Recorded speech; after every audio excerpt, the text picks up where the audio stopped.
There's an inherent desire in most humans that they want to leave the world a better place. When they are given the opportunity to be heard and listened to, they feel accepted, they feel loved, they feel heard. And watching their creativity shine, I think it's amazing. What we do is so much more than click a shutter, and it's got to be done with intention. Just imagine allowing people to have the confidence to be whoever they want to be. I think that's priceless. Hey, and welcome to this Difference Maker Revolution podcast. And we have Jeanine all the way from Tampa, Florida. We've Steve all the way down south from Oz. And then we've Ronan here in Dublin, Little Old Ireland. The centre of the world, Ronan. Yes, indeed. I think when it comes to soft power, we do quite well as a little nation of 6 million people. You do. But we won't go there now. That could be a whole different podcast. I'm happy to do a podcast on that. But I think we should talk about what we agreed we're going to talk about was the impact of photography. Real impact of photography. Make it even stronger. Real impact of photography even. Right. So before we do that though, I think we should talk about the desire in most humans to have impact, because I think that's linked to this, right? That there's an inherent desire in most humans that they want to leave the world a better place. Some humans want to leave it a worse place, but we won't go there. And that is a deep desire within the human makeup and the human psyche and the reason why we exist and all of that good stuff that comes from the cosmos. So Jeanine, why did you pick up that camera and decide you wanted to be a photographer? That's the question we're starting with. Yeah, it is interesting because when I first picked up a camera really on the idea of doing this besides more than just as a hobby, I was in the engineering world. And when you design the same thing over and over again, I think engineers actually go into the profession because you want to make the world a better place, and you like to solve problems that people have and create solutions for them. Especially as a mechanical engineer, we solve problems, we build things. And so that was great in the corporate world for a while. And then it just gets very repetitive. And then you're stuck in a cube and it just kind of sucks the life out of you. And so the camera for me was, it was a way to reconnect with people. I knew right away when I started photographing and taking classes back then, I didn't want to photograph objects that had no desire to me, landscapes, things like that. A lot of the engineers I was with, that's what they wanted to photograph. And for me, it was people right from the get-go. I wanted to see people smile. I wanted to see people laugh. I wanted to capture times of people together, what made them happy, what made them cry, and all of that, right? And I started off photographing weddings, and I just loved the connection that the camera gave me to other people. And I knew that I was able to create something for them that they would never have otherwise. And again, back then it was weddings. And so I knew I was creating something or capturing something for them that would only happen once in their life. With a laugh. But once with that person in their life. And it was something very special. And I loved watching their expressions when they were able to look at their wedding photographs and see what was captured, because they couldn't remember their own day because it was such a whirlwind, but the photographs were there to help them remember it. And so, yeah, I've always had that desire to do something for this world. And for me, it started off in engineering and then it turned into photography. What about you, Steve? Well, Jeanine, first thing I have to say is I have 3 wedding albums.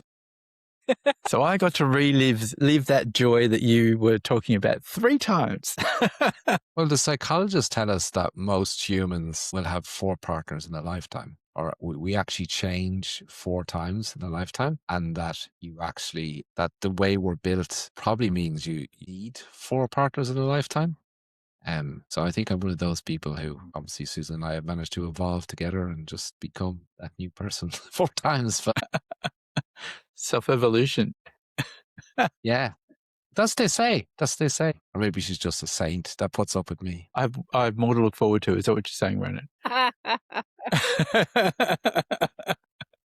Very happy, Ronan. Very happy. Well, for me, I was a chartered accountant. That's where my start was in business. And I did that as a foundation because I knew that I needed to know the numbers and understand the numbers. And that's why I did an accounting degree and worked in chartered accounting, but hated every minute of it.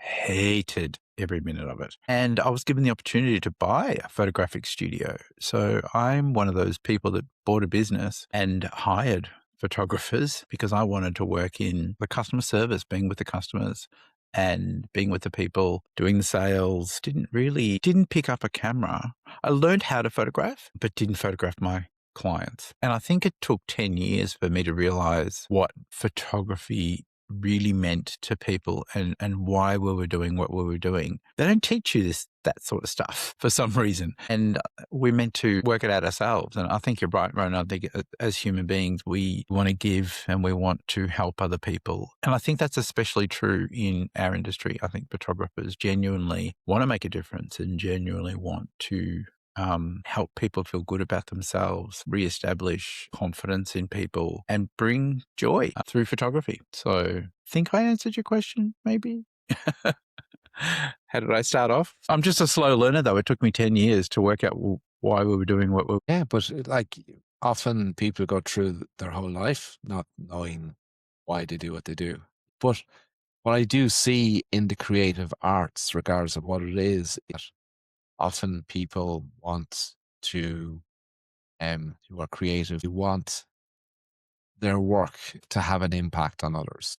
And we see this even if we go back in time before photography and we see the great artists, like they truly wanted so much to have an impact on the people that they created portraits for, painted portraits for, that, they spent time living with those families to understand what do they want to tell the world, how do they want the world to see them, what message do they want to send to the world. And they spent so much time living with that people and those people and talking to those people individually before they ever picked up a paintbrush. And they wanted their work to have that impact for their clients. And that's what we do as difference maker photographers, right? It is. Well, it's hard to pick up a camera and know what people want without having any discussions. So Jeanine, tell us about a client that comes to mind where, you worked with them and you could see the impact you could see the impact that the work has for that client, not just that day, but today, tomorrow, and forever. Like, just give us an example of a client and how did it all come about, Well, it's interesting because I almost have two clients. And I know, Steve, when we talk about being a difference maker, we have many clients within one family, right? And so, but for me specifically, I usually have the parents and then I have the child. And the photography affects them both very differently. And so one client in particular, and she's so funny. She's been a client for life. I have photographed her kids now. The oldest daughter is about to turn 9 and I've photographed her ever since she was 6 months old, right? Pretty much 2 or 3 times a year for different things. And now we're at the point, like ever since she was about 4, she decided what we were doing for her birthday portraits. And it would be a conversation with me and her mom on what are you obsessed with this year and things like that. Well, this year it was going to be Minecraft all the way. I mean, she was Minecraft. Right before, nope, it's K-pop Demon Hunters. And so her mom called me and she's like, Jeanine, I am so sorry. She's like, all of a sudden she doesn't like Minecraft anymore and she really wants to do K-pop Demon Hunters. Do you have any ideas? Right. And so we talked through it. I'm like, we can figure something out. And so she comes in and she owned the studio and she walked in with all this confidence and she's like, Miss Jeanine, I'm going to be a K-pop Demon Hunter. And she got into the studio and she took over and she's like, I want this pose and I want this and this is my microphone and this is my sword and I'm going to slay demons and I'm going to sing my song. It was absolutely hilarious. And she's always had personality, but it was nothing like this, right? And so we did her K-pop Demon Hunter 8th birthday portraits and then we designed a storybook for her to have and something to be displayed in her room, right? And her mom, about 2 weeks after the portraits were delivered, she emailed me and she's like, you're not going to believe this. And she's like, and it was around the holidays, right? She's like, every person that comes into our house, she has to bring them up to her room to show them her album as she is starring as K-pop Demon Hunter and the portrait on her wall. And she's like, there's not a like, it's the holiday, so people are coming through all the time. She's like, every single person has to get dragged upstairs because she's so excited about what she created. It wasn't even Miss Jeanine, it was what she created in the studio, right? So, and I see this a lot. You know, that's just one of the more recent stories, but I see this a lot with our little clients is when they are given the opportunity to be heard and listened to by both their parents and myself to create what means something to them, they feel accepted, they feel loved, they feel heard. And watching their creativity shine, I think it's amazing. And I've had older kids now that like this past year last year was the first year I photographed high school seniors of babies I did newborn sessions for, right? And so it's like this full coming of age type thing that they've grown before my camera and my eyes. And they same thing. They'll be like, you know, coming to the studio and knowing that their parents love them enough. Like I could just see it in the way that they were talking, the confidence they had, but that acceptance that they were allowed to be part of the creation. And it's never, you need to smile like this. You're not doing it right. You know, like my clients, my parents don't ever say those types of things to their kids. And it really is this collaboration between the child and the parent and myself. And you can see that reflected in the kid and the confidence they have, maybe too much confidence, but the confidence they have and that creativity that's allowed to be explored. And I think it's a magical, magical thing to watch happen for a child to be given that gift. And for the parent, you know, this is why I say it's like the two sides of it. That's the child. For the parent, they now have that. Like as a parent, Steve, you know, like your kids go through phases so fast. Look, this was a matter of a day from Minecraft to K-pop Demon Hunter, you know? And we often obsess about, well, remember what my kids looked like. But many times we forget what they actually loved at a stage. And so I've had so many of my clients tell me they're so thankful that we don't just capture what their child looks like at an age, but actually what they loved at that time. Like my own daughter, when she was a year old, I photographed her with her favorite stuffy. She took that stuffy to college. Like that has been her favorite stuffy. It's the only stuffed animal she took to college. And so we have that back from when she was, you know what I mean? And so it's like these little segments of our life that the parents get to always have that reminder of. It's the story of their child told in photography.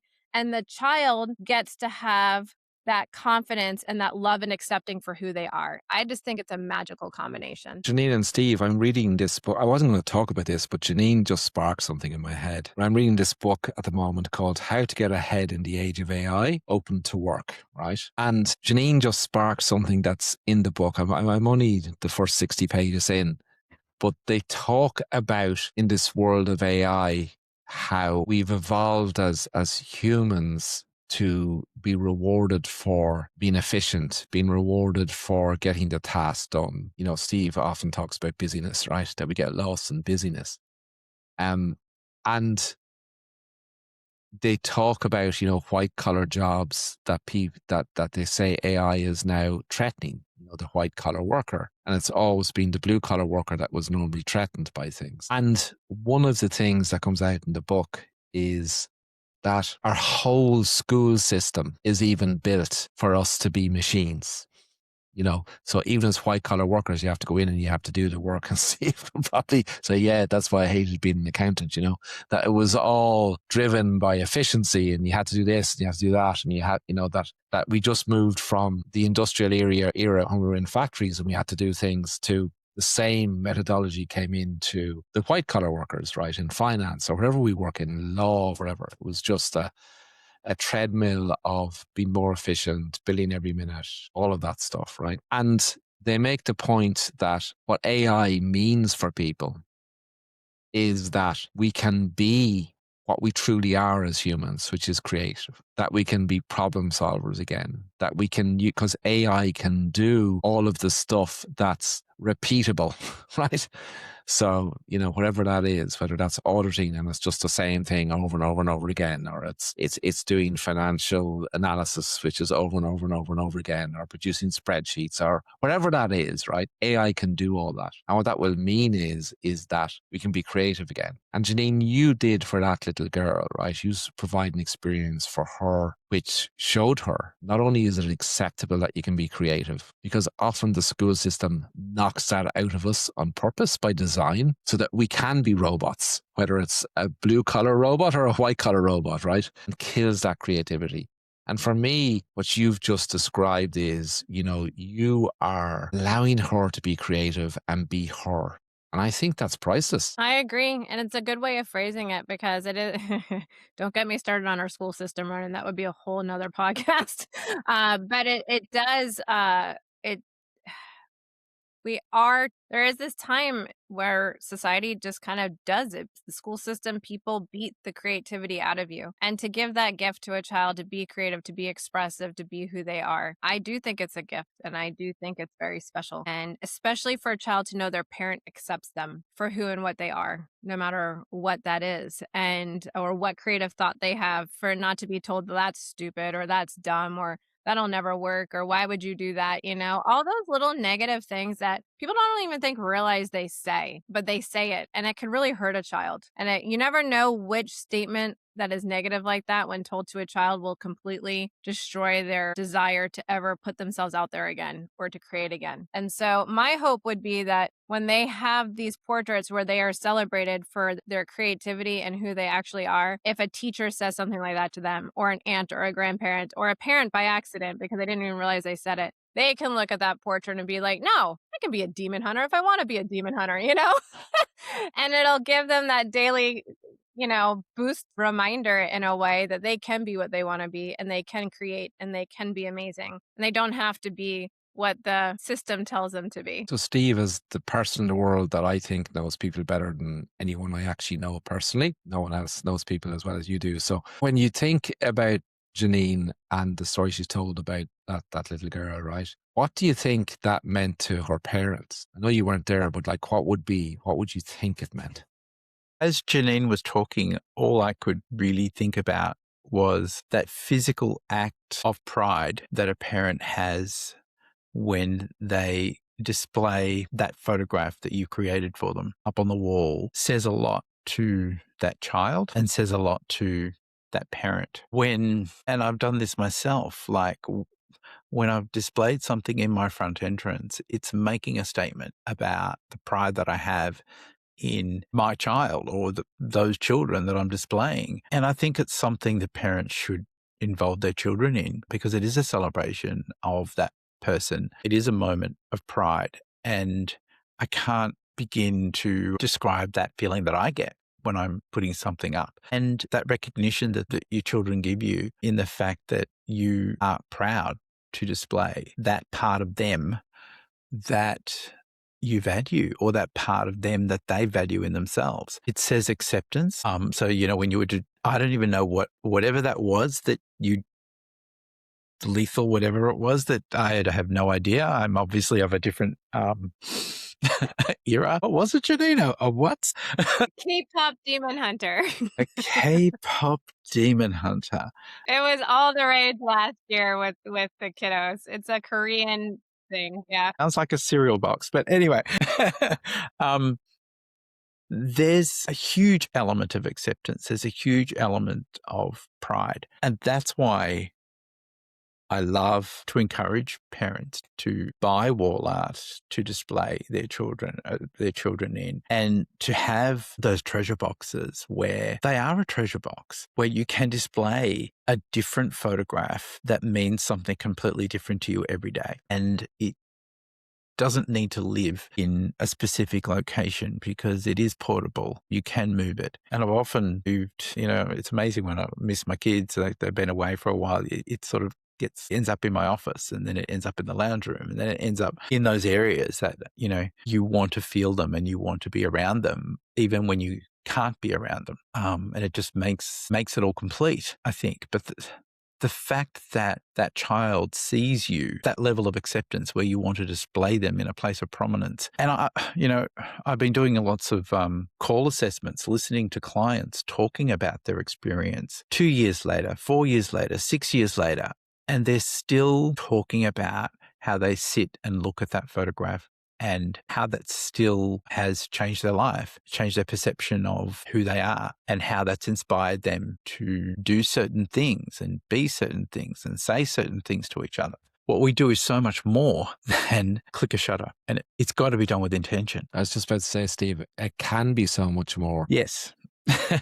But often there's many photographers who don't make it so much more. Because it's, a lot of the times they're shooting for themselves and they don't really understand what. And going back to what you were saying before about those Renaissance artists who would live with their clients and learn about those clients and understand what matters to them and who they are, what is their personality, what do they stand for, what do they want to say, what are the most important parts of who they are, and how do they want to be shown or expressed. They're all the things that matter to the client, and that's what will make a difference to them. But I think a lot of the times we're obsessed with props and backgrounds and all of the criteria that is going to win the next category at some international award, so we can put on our website that we're an internationally acclaimed. Yes, it's great, but that's for you. And we're dealing with so much these days. There's so much happening in the world. And I just feel that right now people need us more than ever to be true to what the client needs and what we can do to help them celebrate a part of themselves. I think, when I think back to my turning point, it took me 10 years to get to this turning point. And I think, this, and I've said this story a few times, but a really quick version of it. A mum rang me and said, we've just moved from Adelaide to Melbourne. I have a teenage daughter. She's really struggling at school. She can't make any friends. It's been 3 months now. She's so depressed. And she used to be a bright, bubbly, the brightest girl at school. I just don't know who she is anymore. I want to come in and do something that's going to spark some confidence in her. I was so used to just doing a spiel. Oh, yes, no worries. We do hair and makeup. The shoot takes this long. But that, just the way she said it, you could tell she was so emotional about what she was asking for. And the long story short, we discovered that, when I got her on the phone, I asked her about, when she did feel confident. For her, it was, she used to play violin. And for her, it was stepping onto that stage and the lights come on. And that was her moment of really losing herself in the music and feeling confident, knowing that her parents were there and that she was making them proud. And so we designed a shoot around that. And it wasn't until a month after that mum displayed that, she said to me that she displayed that canvas, because she bought a canvas, next to the front entrance because she wanted her daughter to face the world every day with that confidence that she has as she's playing violin. And that call a month later was to tell me that and to say that it's made an incredible difference to her daughter, in that since then she left the house differently. She's made three great new friends. Her life has completely changed. And it wasn't until that mum called me and shared that story that I really realized what we were doing, or what we could be doing. Because before that time, I spent 10 years telling people we could change them. We could make them look better. The hair and makeup artist is going to transform you. But that's just transforming the way they look. And we used to get complaints that this doesn't look like me. And we never got it because we thought, well, we've made you look better than what you normally look,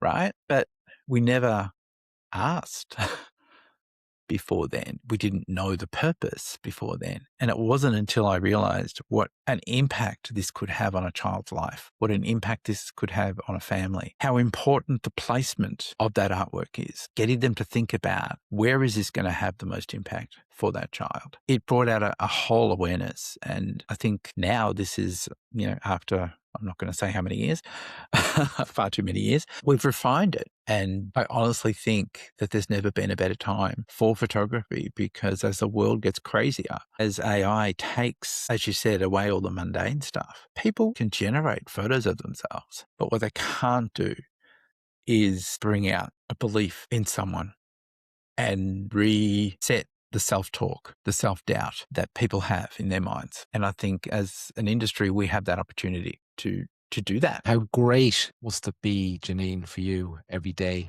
to know you're making this difference to all those important young people in our world and their parents? Like, There can be nothing more satisfying, can there? Yeah, no, you're right, Ronan. And it's interesting because my journey in understanding this came as I grew as a mom too. And it's interesting because I'm sure Steve had this happen with him, but uh Becoming a like, mom?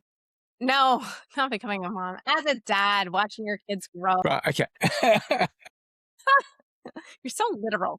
Yeah, no. So like right now, Aaron being off in college gives me a whole nother appreciation for moms whose senior portraits I had created for their children. And now, I look at my portraits of Aaron in a whole different way now. And while she's away for me and James, she's still there, you know?